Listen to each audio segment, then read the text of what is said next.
muestra vamos a estudiar de afuera para adentro. Vamos a empezar con la médula, de la médula bulbo-raquídeo, que sería la siguiente clase. Y vamos al cerebro anterior. Parte de lo que es la descripción de la anatomía, de la neuroanatomía, pues es la descripción de lo que es la configuración externa.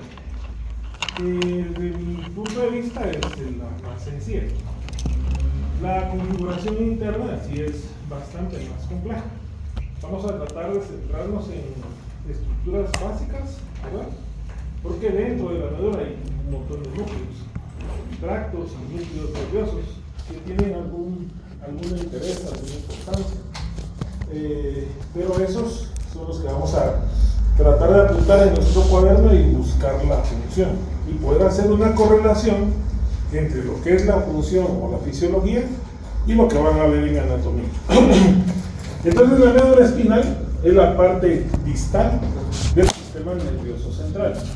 Podríamos decir que dividimos al sistema nervioso central en dos partes. Una que está dentro del cráneo, que sería el encéfalo y el tallo encefálico, y lo que está abajo va a ser la médula espinal. La médula espinal tiene una forma como de un tallo. Es una estructura cilíndrica, pero no es una estructura simétrica en todo su recorrido, porque va a tener algunos ensanchamientos o algunas dilataciones que van a hacerla diferente en dos segmentos de la médula. Entonces en la médula, como podemos ver en la imagen, van a haber dos dilataciones, una superior y otra inferior. Esas dilataciones se llaman intumescencias y vamos a tener una intumescencia cervical y vamos a tener una intumescencia lumbosacra. Estos dos engrosamientos que la médula espinal va a tener van a estar en relación con las estructuras nerviosas o los nervios que van a encargarse de la inervación de los miembros superiores y de los miembros inferiores. Quiere decir, con la formación de lo que nosotros vamos a llamar plexo cervical y el plexo lumbosacro. Entonces, en una imagen, nosotros veríamos esto, que es una estructura cilíndrica, que no ocupa todo el espesor del agujero vertebral, ni llega hasta el coxis. La médula espinal termina a nivel de L2, a ese nivel termina. De ahí para abajo, lo que nosotros vamos a tener es a la cola de caballo o cola equina, que son raíces nerviosas que parten del cono medular hacia los miembros inferiores. Y estos van a ser los que van a formar al plexo lumbosacro. Entonces nosotros vemos una dilatación arriba y otra abajo. La cervical va a dar origen al plexo braquial. Y el plexo braquial se forma a partir de las raíces nerviosas de C4, C5, C6, C7, C8 y T1. Y el plexo lumbosacro, principalmente el lumbar, surelumbar, se forma a partir de las raíces nerviosas de T10 a L1. Esa forma el plexo lumbar. Puede terminar en L1, puede terminar en L2, si es prefijado o postfijado. Eso lo vamos a ver después, cuando estudiemos plexos. Y el sacro, pues va a ir de L1, L2, L3, L4. Y ese va a ser el plexo lumbosacro. Y como todavía hay una raíz nerviosa coxígea, plexo lumbosacro coxígeo. Pero lo importante ahorita es determinar que hay dos engrosamientos, ¿verdad? El límite de la médula espinal realmente no es un límite principalmente superior que nosotros podamos ver a simple vista. Tenemos más o menos la idea de a qué nivel es, porque van a partir las raíces del nervio hipogloso. Un poquito abajo de ese va a haber una decusación que se llama decusación de las pirámides. Lo que sucede es que abajo la médula espinal va a estar formada por cordones y arriba en la médula oblonga o bulbo-raquídeo se van a llamar pirámides.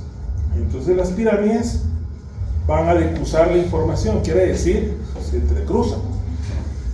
Nosotros todo lo que controlamos con el lado derecho, movimiento, sensibilidad, viene manejado por el hemisferio cerebral izquierdo y el lado izquierdo con el hemisferio cerebral derecho. Entonces, por eso hay un entrecruzamiento de la información nerviosa. Entonces, inferiormente, la médula tiene como límite una estructura que termina como un embudo, como un cono. Termina es como ver una copa. Esa estructura terminal de la médula se llama el cono medular. Hasta ahí llega la médula. De ahí para abajo, lo único que vamos a tener es una extensión fibrosa, una porción filiforme y fibrosa, que se va a llamar filium terminal. Y el filium terminal sí llega hasta el coxis. Entonces, el límite inferior, el cono medular. El cono medular va a tener como extensión un segmento, como dice el libro, porque eso he sacado el libro, rudimentario de médula espinal delgado y filiforme, denominado porción espinal del filium terminal. Filium terminal es su nombre. Y lo único que hace es fijar a las membranas que envuelven a la médula, porque el filium al final es parte de las meninges. Todo el sistema nervioso central va a estar cubierto por membranas, por las meninges: aracnoides, pia madre y dura madre. Esas son las tres. La dura madre y la pia madre van a envolver a todas las estructuras de la médula espinal. Entonces la aracnoides la vamos a encontrar más en el encéfalo. ¿Qué dijo que se llama el filium terminal? ¿Cómo? El filium terminal fija membranas que cubren a la médula. Sí, eso es un segmento terminal de la médula, pero solo son membranas, solo son meninges. Y la fijan al coxis. Esa es la única función. Entonces la médula espinal está cubierta por pia madre hacia el interior, dura madre hacia afuera. Las membranas cubren todo y se meten en todo. O sea, es como la amiga metiche de la novia, o del novio, o del amigo metiche, que todo está metido, todo aparece. Porque hasta en el recoveco más chiquito que ustedes imaginen, hay meninges. En todos lados hay meninges. Entonces, al final, el filium básicamente va a ser pia madre. Y después es envuelto por un sistema de otra membrana que es la dura madre. En toda la extensión de la médula espinal, recordamos que va a haber un conducto que se llama conducto epentimario. ¿Qué es lo que lleva? Líquido cefalorraquídeo. El líquido cefalorraquídeo es rico en glucosa, electrolitos, porque sirve para alimentar a nuestra médula espinal. La médula espinal en promedio mide 10 milímetros. Es pequeña, 1 centímetro. Es una estructura bien pequeña. Ese es su diámetro, sería, ¿verdad? Y su longitud va a variar entre hombres y mujeres. 45 centímetros en varones, 42 centímetros en mujeres. El límite superior de la médula espinal entonces va a ser la decusación de las pirámides. Entonces por arriba de la decusación de las pirámides va a cambiar de nombre y se va a llamar bulbo raquídeo o médula oblonga. La médula espinal es más corta que la estructura ósea que la cubre, que la columna, porque el crecimiento óseo es más acelerado. Incluso durante el periodo embrionario, los huesos crecen antes y la médula de su crecimiento es mucho más lento. Cuando nacemos, la médula espinal va a estar más o menos a nivel de L3, L4 y en la vida adulta queda en L2. Entonces, de L2 para abajo, médula no hay, solo las raíces de la cola equina.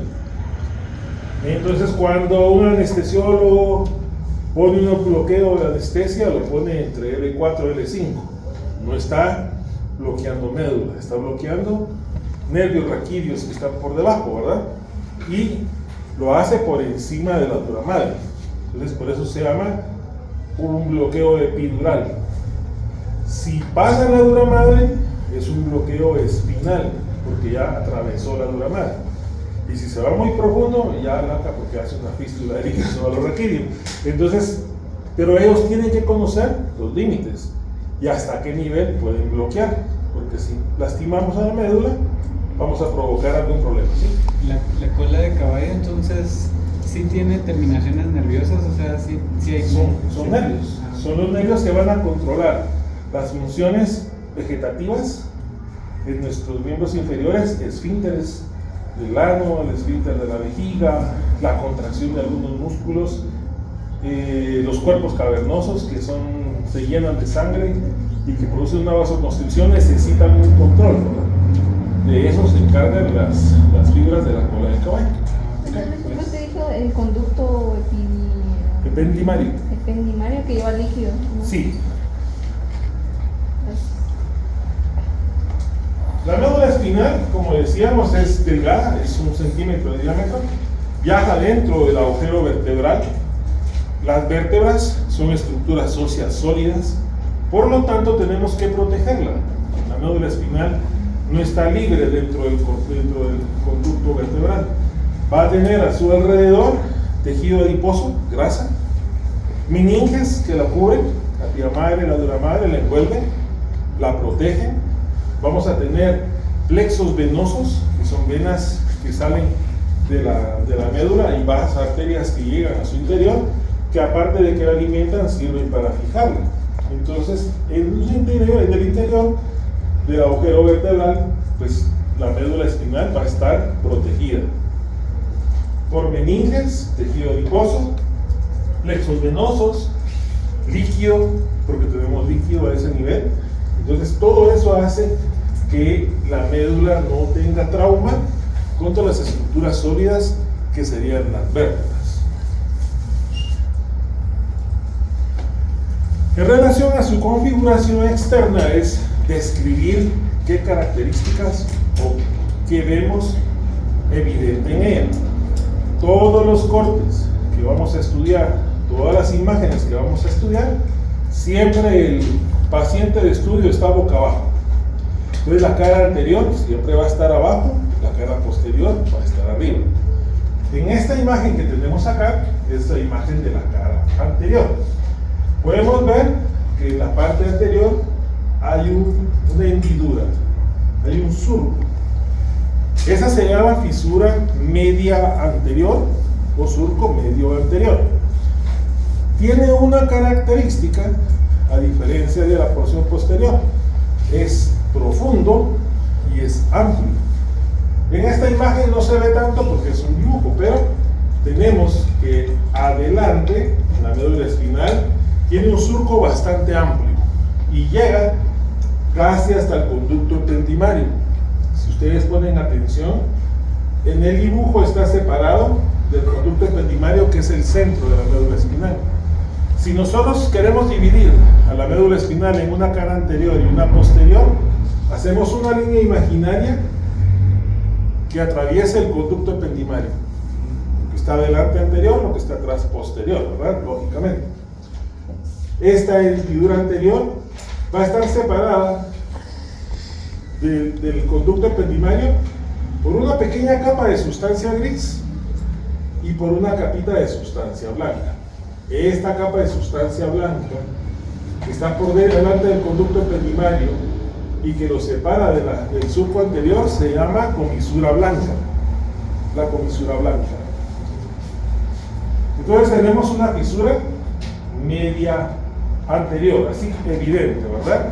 Esa fisura media anterior se mantiene hasta en el bulbo raquídeo. Va a seguir siendo el mismo surco, o sea, no hay mucha diferencia. Solo van a cambiar algunos nombres. En la cara posterior, en la línea media, también va a presentar un surco medio posterior, pero el surco medio posterior es pequeño, es menos estrecho, o sea, es menos amplio, es estrechito, no es muy ancho, es pequeñito de ancho y también de profundidad. Aunque en la imagen pareciera que llega hasta la comisura gris, el surco posterior lo que tiene es que hay una separación pequeña y después se continúa como un tabique, como una pared. Esa pared es la que se va a llamar tabique medio posterior. Entonces en la cara posterior tenemos a un surco medio posterior y a un tabique medio posterior. En la cara anterior, más o menos a 3 milímetros del surco medio anterior, vamos a tener a los surcos anterolaterales. Surcos anterolaterales. Importante de esos surcos anterolaterales, que en ellos nacen las raíces motoras de los nervios raquídeos. Entonces, en los surcos anterolaterales, raíces motoras. Tenemos un derecho y un izquierdo, ¿verdad?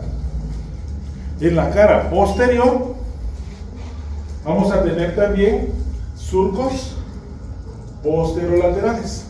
Los surcos posterolaterales van a dar origen o van a ser la salida de las raíces sensitivas de los nervios raquídeos. Entonces, en el surco anterolateral, raíces motoras. En el surco posterolateral, raíces sensitivas. ¿Siempre podría mostrar dónde está ese surco otra vez, por favor? Ok, vamos a regresar en esta.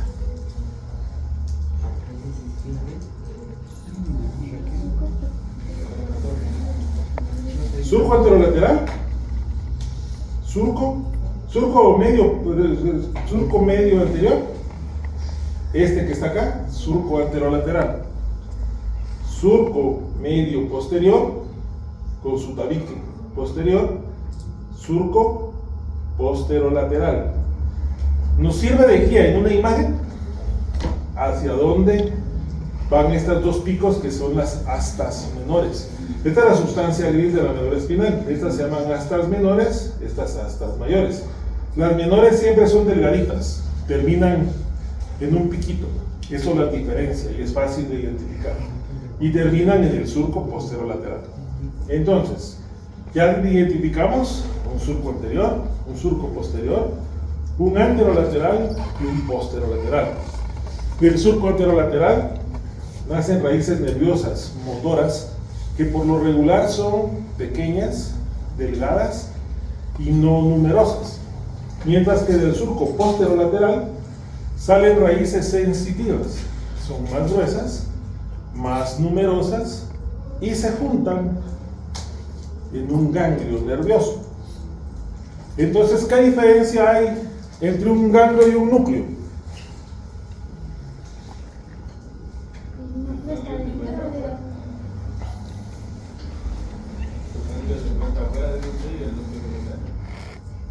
Ah, está Charlie muy bien. ¿Cómo está la cosa? Repítala, por favor. Usted pues. El ganglio se encuentra afuera y el núcleo adentro. El ganglio está afuera y el núcleo adentro. ¿Qué más, Micaela? Era más uno de neuronas. ¿Cómo? Era uno de neuronas. Es un núcleo, es un acúmulo de neuronas, básicamente de los núcleos de las neuronas. ¿Y en dónde van a estar? En la sustancia gris, normalmente. Porque la sustancia se llama gris porque tiene los núcleos de las neuronas. Y en la sustancia blanca lo que tenemos son axones. Por eso es blanca, están cubiertos de mielina, ¿verdad? Entonces, si ese acúmulo de neuronas es dentro del sistema nervioso central, encéfalo o médula, núcleo. Si el acúmulo de neuronas es fuera del sistema nervioso central, como esta bola que está aquí, ganglio. Solo las raíces sensitivas tienen ganglios. Las raíces motoras normalmente no tienen ganglios. ¿Sí? Bueno, después de que esas raíces nerviosas, motoras y sensitivas emergen de la médula, se juntan y van a ser un solo nervio. Nervio raquídeo. Hay 31 pares de nervios. Y los nervios son mixtos, son motores y son sensitivos. Ahora, estos surcos que vimos ahorita nos van a servir para hacer la división de los cordones. Entonces, en la médula espinal vamos a tener cordones. Vamos a tener cordones anteriores, medios y posteriores.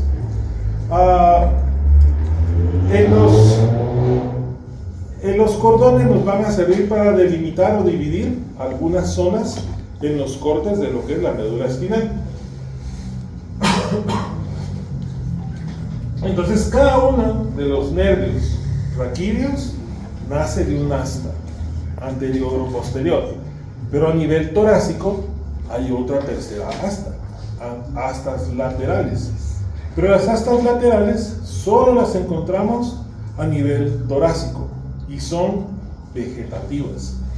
Entonces, tenemos raíces motoras que tienen que ver con todo lo autónomo, lo que nosotros manejamos, movimientos para patear a alguien o para escribir, sensitivo, atrás, pero tiene que haber algo que se encargue de lo que nosotros no controlamos. El intestino, el corazón, todos laten o se mueven con un ritmo que nosotros no tenemos nada que ver. Entonces, eso es vegetativo. El sistema nervioso vegetativo es el sistema nervioso autónomo, el que no controlamos. Entonces, para que eso se mueva, las astas laterales son las importantes. Entonces van a haber núcleos visceromotores, viscerosensitivos. Esos núcleos visceromotores son los que se encargan del movimiento del músculo liso. Los viscerosensitivos nos traen la sensibilidad profunda, o sea, ya sea del intestino, del hígado, del estómago, que se manifiesta como dolor, porque esa es en parte su función.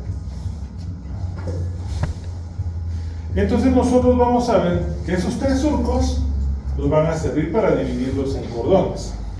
Entre la fisura media anterior y el surco anterolateral formamos el cordón anterior.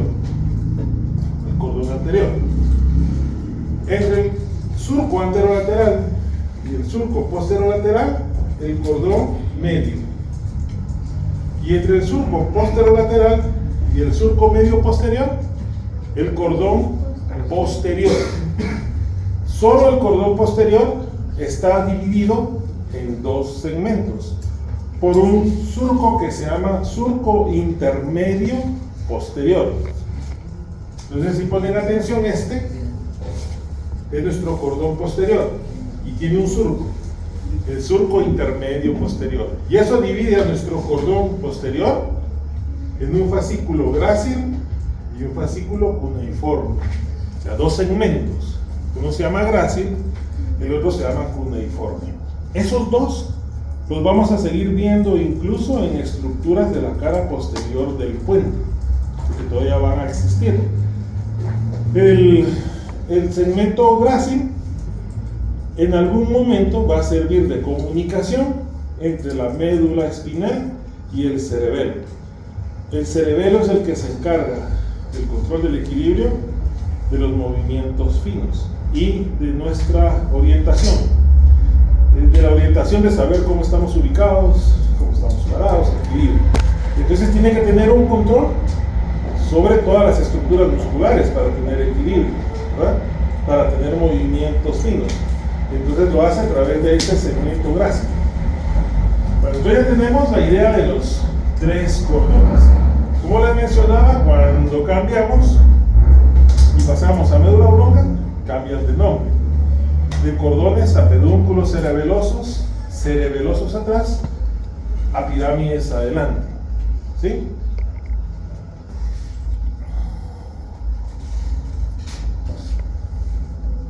Una ¿Sí? pregunta. Digamos, ese fisura intermedia posterior que divide en grácil y cuneiforme, ¿se ve en todo el nivel de la médula? Sí. Solo hasta el nivel de T10.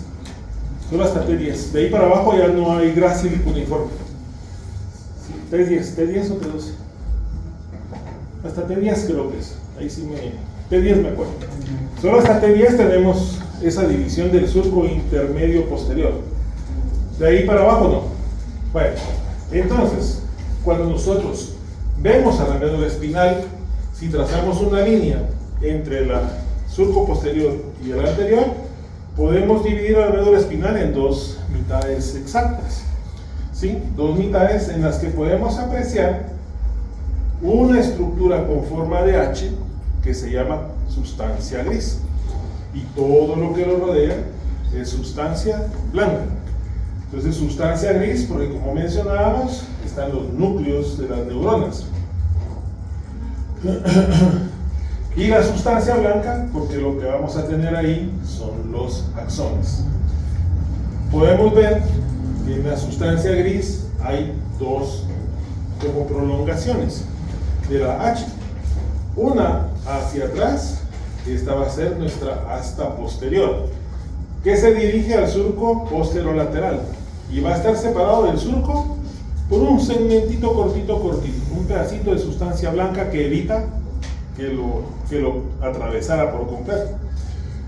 Las astas anteriores son más voluminosas y sus tractos nerviosos, o los nervios que ellas van a nacer, van a salir en el surco anterolateral. Pero el lado derecho y el lado izquierdo están unidos por un puente de sustancia gris. Ese puente se llama comisura gris. Entonces, las astas derechas y las astas izquierdas van a tener una comunicación por medio de la comisura gris. En el interior de la comisura gris, como podemos ver acá, encontramos al conducto ependimario, el conducto o conducto central de la médula espinal.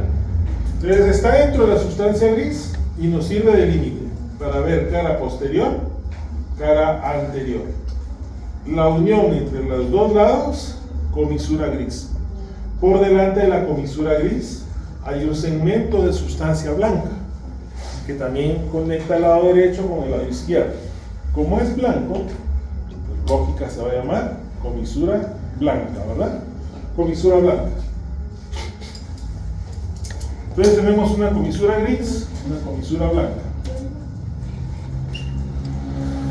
Por ahí, ¿qué pasa? ¿Cuál es la función de la comisura blanca? Hay una interconexión de los tractos nerviosos, de fibras nerviosas entre el lado derecho y el lado izquierdo. Entonces eso se llama formación reticular, donde las fibras nerviosas se entrecruzan, se llama formación reticular. Es más evidente en la médula oblonga y en el puente que en la médula espinal, pero hay una conexión entre los dos lados, ¿sí? Hay fibras que atraviesan ese segmento, por eso es que están conectados. La comisura gris entonces ocupa la parte posterior de la comisura blanca, está en su interior el conducto ependimario y divide a nuestra médula en dos mitades exactamente iguales. Ahora, entre la comisura gris y el conducto ependimario hay una pequeña capa gelatinosa y delgadita.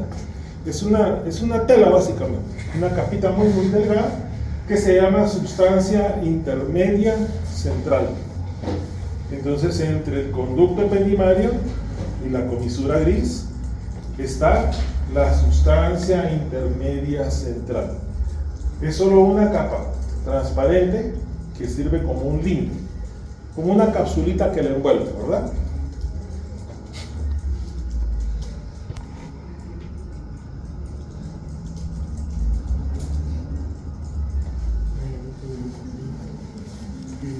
Entonces, si nosotros partimos a la médula en mitades, vamos a ver que en la parte anterior vamos a tener a las astas anteriores. Las astas anteriores, como les mencionaba, son más voluminosas, son más gorditas, tienen una base y una cabeza. Tienen dos partes, base y cabeza. Las astas posteriores son más alargadas y delgadas y tienen una base, un cuello y una cabeza. Entonces las astas posteriores tienen tres partes: base, cuello, cabeza. Y las astas anteriores y las astas posteriores van a estar conectadas una con otra. Y van a estar conectadas por medio de unos tractos que se llaman tractos posterolaterales. Ahorita los vamos a volver a ver. Entonces, en el asta posterior, como mencionábamos, tenemos base, cuello y cabeza. Y dentro del asta tenemos núcleos y tenemos estructuras importantes. Cada uno de estos los vamos a investigar y vamos a buscar la función. Algunos tienen áreas de dopamina, algunos otros tienen alguna función de equilibrio o de movimiento. Entonces vamos a ver que las astas posteriores de la periferia hacia adentro vamos a tener a la capa zonal de Waldeyer, que es la parte más externa, de nuestra asta posterior. Por detrás vamos a tener a la sustancia gelatinosa de Rolando, al núcleo propio del asta dorsal, al núcleo propio del asta, el núcleo lateral del asta dorsal. Tenemos a la columna de Clark y tenemos una conexión entre la base de la asta posterior y la base de la asta anterior. En esta parte de acá, esto persiste en esta forma hasta llegar casi que al puente. Vamos a ir viendo, si ustedes ponen atención en los cortes que vamos a hacer de la médula, vamos a ir viendo cómo van cambiando. En la médula espinal es muy similar, casi toda la extensión, pero en el bulbo raquídeo cada 3 milímetros, que es el corte, cambia un montón. La diferencia es muy grande. Entonces vamos a recordar y apuntemos los nombres, los investigamos. El día lunes, ¿verdad? Lunes hablamos del bulbo raquídeo. Entonces el día lunes vamos a poner a alguien, 2, 3, que nos vengan a explicar para qué sirven esos núcleos. ¿Ah? Voy a traer mi pistola con agua porque ahorita hay unos que se están durmiendo. Pero ¿para qué sirven eso, verdad? Ajá. ¿Qué función tienen? Desde el punto de vista fisiológico, ¿verdad? Pero es que no entiendo, o sea, que esas son las capas. Son los núcleos que hay dentro de las cabezas, de las astas.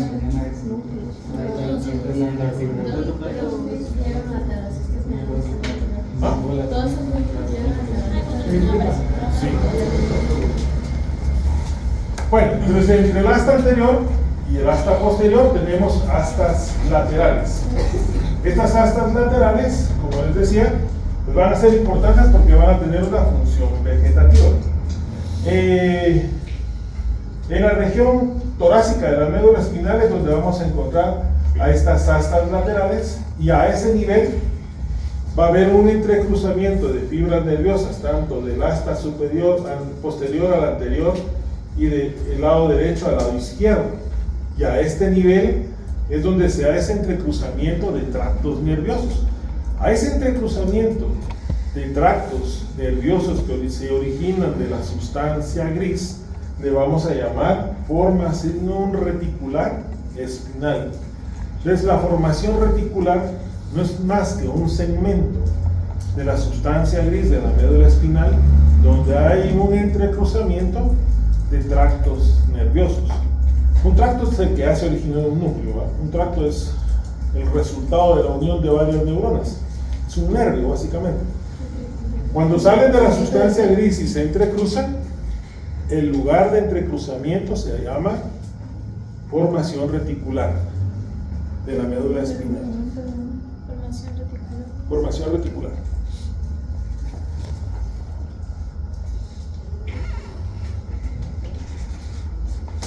En la sustancia gris vamos a tener núcleos. En la sustancia blanca vamos a tener tractos. Muy difícilmente, no les puse el año pasado, ¿verdad?, dibujos o cortes ni de la médula ni del bulbo, porque no me caen tan mal. Si me llegan a caer muy mal, sí les voy a poner cortes en el examen. Realmente es bien difícil, porque es muy complejo aprenderse una imagen con un montón de chibolitas y nombres. Igual los cortes más arriba, en el bulbo y en el puente, si son más marcianos. Aquí todavía son más accesibles de aprender, pero los mencionamos, no para memorizarlos, porque ni yo me los sé de memoria, y he dado la clase un montón de años, no se me quedan, entonces menos espero que a ustedes se les quede. Pero sí lo básico, lo importante, lo que mencionábamos en clase es lo que a mí me interesa mucho que se aprenda. Algunas diapositivas como estos, los núcleos de la sustancia gris, pues los mencionamos y podemos investigar para qué sirven, pero nos interesa más el saber cuál es su función fisiológica y dónde están ubicados. Por lo menos ya sabemos que lo vamos a encontrar en la médula espinal, o en el asta anterior o en el asta posterior. Pero que yo les ponga un dibujo para que los encuentren no va a pasar. No ser que, bueno, solo a aquel le voy a hacer su examen especial. ¿Quién otro nunca ha pasado conmigo en anatómicos? Usted. Usted es doctora Mauri. ¿Usted? Doctora Mauri. ¿Usted? Doctora Mauri. ¿Usted? Doctora Mauri. ¿Ah? Soy su discípulo. En las dos. Conmigo hizo anatomía. Usted sí la conozco. Allá atrás ya no miro. Vamos a ver. Yo soy discípulo. Bueno, entonces a los de la doctora Mauri, dibujos. Sí. Que así le gustaba su examen de la doctora Mauri. Si la ¿Otros doctora dibujos? Mauri también daba dibujos. Le ponía dibujos ahí a dibujar Sí, y a pero no. pintar. Y vi que era bien pilas para eso.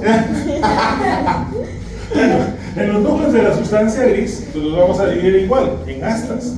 En las astas posteriores, vamos a tener a la sustancia gelatinosa de Waldeyer, vamos a tener el núcleo propio del asta posterior, tenemos un núcleo dorsal. En las astas laterales, vamos a tener a los núcleos intermedios. En las astas anteriores, tenemos núcleos anteriores, laterales, dorsales y ventromediales. Solo sabemos que hay núcleos, no se los aprendan ni vamos a complicarnos mucho con eso. Si sabemos los nombres, sabemos dónde están ubicados, solamente es recordar dónde. Muchas de las raíces nerviosas que nosotros estudiamos, cuando salen, se organizan en segmentos que se van a llamar dermatomas. Esa es una clase aparte. Cuando hablamos de dermatomas, son regiones del cuerpo humano que tienen una inervación en común. Entonces, dependiendo del dermatoma, de lo que duele, nosotros podemos tener una imagen de a qué nivel está la lesión. Para eso nos van a servir. Sensibilidad o motora, que perdamos fuerza, que perdamos sensibilidad en un pedazo del brazo, que si solo se nos duerme la parte externa del antebrazo, pues tiene un dermatoma propio. Si se nos duerme el dedo chiquito, pues tiene un dermatoma propio, son dos dermatomas diferentes. Entonces eso lo vamos a aprender después.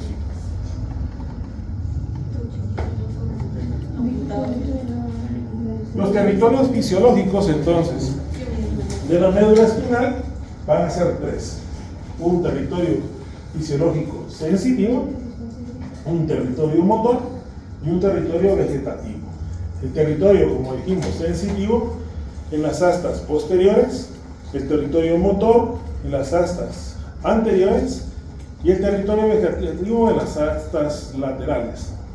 Más sin embargo, tanto en las astas anteriores como en las posteriores tenemos núcleos vegetativos, visceromotores, viscerosensitivos. Estos son vegetativos y están en contacto con el asta lateral. O sea, el asta lateral es vegetativa y como que tiene una prolongación hacia la anterior y a la posterior, y vamos a tener núcleos visceromotores, viscerosensitivos. Estos son vegetativos, no los controlamos. Cuando hablamos de vegetativo, entonces es lo que no controlamos: movimiento del músculo liso, producción de secreciones. Por ejemplo, el nervio facial es motor, sensitivo y vegetativo porque produce lágrimas y produce saliva. Y sus ganglios vegetativos se llaman lagrimal y salivatorio. Entonces, parece fácil recordarlos en el examen, después no los contestan. Pero en este caso tenemos las tres zonas: motora, sensitiva, vegetativa. En la sustancia blanca, pues en los cordones, vamos a tener que en su periferia, en su superficie, vamos a encontrar los tractos nerviosos que se originaron de los núcleos que tenemos dentro de la sustancia gris. Los cordones, como habíamos mencionado, eran tres: un anterior, un medio y un posterior. esta vamos a usar. Van a estar ubicados de esta manera. El cordón posterior pues va a tener dos fascículos, un grácil y un cuneiforme, separados por un surco intermedio posterior. Es el más sencillo de los dos. De ese vamos a tener raíces que salen del cuneiforme y raíces que salen del grácil. En el surco, en el cordón lateral, vamos a tener al tracto córtico-espinal lateral, a la salida, si es a nivel de C1, C2, la raíz nerviosa del nervio espinal. El nervio espinal, el onceavo par craneal, tiene dos orígenes: un origen en el central, en el encéfalo, y un origen espinal, o sea, de la médula espinal. Por eso se llama nervio espinal. Vamos a tener también al tracto espinocerebeloso posterior, que es el que va a estar en contacto con el cerebelo, a través del cual controlamos equilibrio, posición, movimientos finos. El tracto rubroespinoso, al tracto espinocerebeloso anterior, al tracto espinotalámico lateral. Y en el cordón anterior tenemos al tracto córtico-espinal anterior, que es este, color fucsia. Mujeres, fucsia. Al tracto espinoso, espinotalámico anterior, al tracto vestíbulo espinal. Y básicamente, si ustedes ponen atención, todos estos se forman por la emergencia de raíces nerviosas de la sustancia gris. Ahora, si ustedes ponen atención, por ejemplo, en este que tenemos acá, que es el núcleo torácico posterior, este va a emitir de su núcleo un tracto nervioso, y ese tracto nervioso, ¿qué hace? Se entrecruza en la línea media, se entrecruzan en la comisura gris. El de este lado va a tirar los tractos nerviosos para el lado contralateral. A esto, donde hay entrecruzamientos de tractos nerviosos y que después van a ir cambiando, dijimos que se llamaba formación reticular. Más arriba, en el puente, vamos a seguir teniendo vestigios de las astas anteriores y posteriores, y la formación reticular va a ser casi que todo el centro. Ya no va a haber una conexión entre una y otra. Conforme vamos subiendo, la forma va cambiando. Lo importante es recordar algunos núcleos importantes o núcleos básicos que sí debemos saber en dónde están ubicados, o por lo menos cómo se llaman.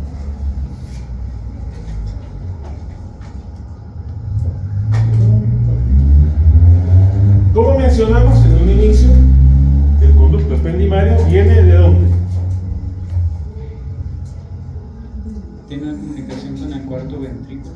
Ajá. Superiormente. ¿Cómo se llaman los agujeros que comunican al cuarto ventrículo con el conducto ependimario? Luschka y Magendie. Cuarto ventrículo tiene como límites al bulbo raquídeo, al puente baronio y al cerebelo, ¿verdad? Okay. Entre el cuarto y el tercer ventrículo, ¿cómo se comunican, Jason? Entre el cuarto y el tercero.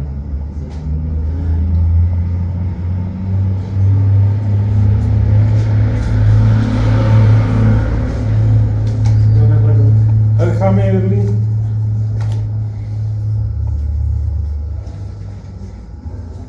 A ver. Levantó la mano, pues chica. No. Dale, pues. No. Levantó la mano. No levanté la mano. Sí. No. Entonces, ¿por qué me engaña? Ya me emocionó que ya leí yo. A ver, un valiente, ahí atrás. Una valiente. ¿No apague la computadora? No. El acueducto de Silvio. El acueducto de Silvio, acueducto mesencefálico, atraviesa el mesencéfalo. Llega al tercer ventrículo, y del tercer ventrículo a los ventrículos laterales por el agujero del Monro, ¿verdad? Entonces, ¿qué es lo que estamos haciendo? Una red de circulación de líquido. Entonces, el conducto ependimario tiene un diámetro de 0.02 milímetros. Notamos que la médula mide 1 centímetro. Realmente es bien pequeño. Viaja en todo el centro, 0.2 milímetros. Y en la parte distal, donde la médula termina, el conducto ependimario se ensancha, hace un engrosamiento, y ese engrosamiento del conducto ependimario donde la médula terminal termina se llama divertículo de Krauss. Entonces el divertículo de Krauss es el final de nuestro conducto ependimario en la médula espinal.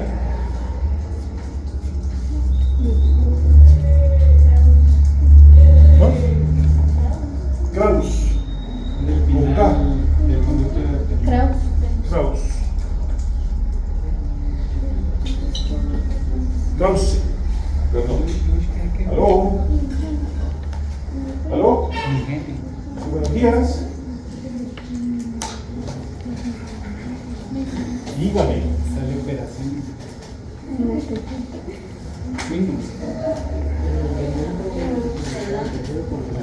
¿Quién habla? Los laterales. ¿Quién habla? El tercero al cuarto. Ya lo olvidé así. Y del cuarto con el conducto ependimario normal.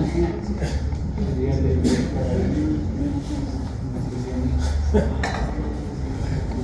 Pues, sale operación. Se confundió. preguntando por un paciente que yo le llegué hoy. ¿Cómo amaneció? Pensaron ¿Yo qué? que yo era el ¿De paciente. verdad? Es divertículo de Krauss, ¿verdad?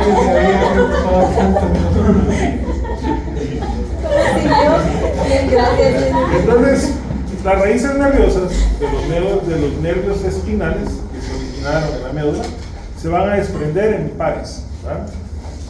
A ambos lados, 31 pares de nervios, distribuidos de la siguiente manera: 8 cervicales, 12 torácicos, 5 lumbares, 5 sacros y un coxígeo. A diferencia de la columna vertebral, que tiene 7 vértebras cervicales, aquí hay 8. Y la razón es muy simple. Los nervios raquídeos nacen por debajo de los cuerpos vertebrales. No me ha hecho que me acabo de quedar clavado estos días. Perdón. No poco caballero, pero si me agacho me quedo ahí tirado. ¿Dónde iba? Todos los nervios raquídeos nacen por debajo de los cuerpos vertebrales, básicamente en los agujeros de conjunción, donde una vértebra se une a otra. Entonces ahí nacen, pero a nivel del atlas, de C1, hay uno que nace arriba y uno que nace abajo. Por eso 8 cervicales. Entonces hay 8 nervios cervicales. La única excepción es atlas, ¿verdad? Que tiene un nervio arriba y uno abajo. Entonces por eso es la explicación de por qué hay 8 cervicales. Entonces en total son 31 pares. Ya sabemos que las raíces anteriores son motoras y las posteriores son sensitivas. En esta imagen nosotros podemos ver entonces que hay una vértebra arriba y otra abajo, y donde se unen hacen ese agujero de conjunción o agujero vertebral, y ahí a ese nivel del agujero de conjunción las raíces sensitivas forman el ganglio, ¿sí? Las raíces motoras salen en el mismo agujero y se unen al nervio sensitivo después de formado el ganglio. Entonces ustedes ven, esta es la motora, esta es la sensitiva, y se juntan y forman un nervio espinal, una raíz nerviosa. Los nervios normalmente se unen con otras, o sea, C1, C2, C3, C4 se unen y entonces forman, de raíces formamos troncos, ¿sí? Que van a ser básicos para la formación de los plexos. Entonces por eso cuando hay dolor en por ejemplo una hernia de disco, ustedes se recuerdan que entre vértebra y vértebra hay unos discos que se llaman discos intervertebrales, son como pequeños amortiguadores. Cuando por alguna razón ese disco protruye hacia este agujero, hacia el agujero de conjunción, y lo que hace es producir compresión, o sea, apacha el nervio, lo tiene ahí lastimadito. Entonces eso es lo que se llama una hernia de disco. Cuando por alguna razón, un mal movimiento, un peso, los que hacen pesas también si no se protejan, pueden tener hernias de disco. ¿Y qué es lo que va a pasar? Dolor. Y si se agachan, se quedan trabados. Pues ya les expliqué por qué no. Ok. Entonces, Luego de la vez pasada, 8 cervicales, 12 torácicos. 5 lumbares, 5 sacros, un proxidio. Ah, ¿Ok? Bueno, entonces, jovencitos, eso es lo general de médula espinal. Relativamente no es complicada la configuración externa. Dibujo de la configuración externa sí les puedo poner, eso es fácil. De la configuración interna no, pero de afuera sí. Pero qué de los surcos. De los surcos, los coriones, pero más va a ser arriba. Bueno, ok, preguntas.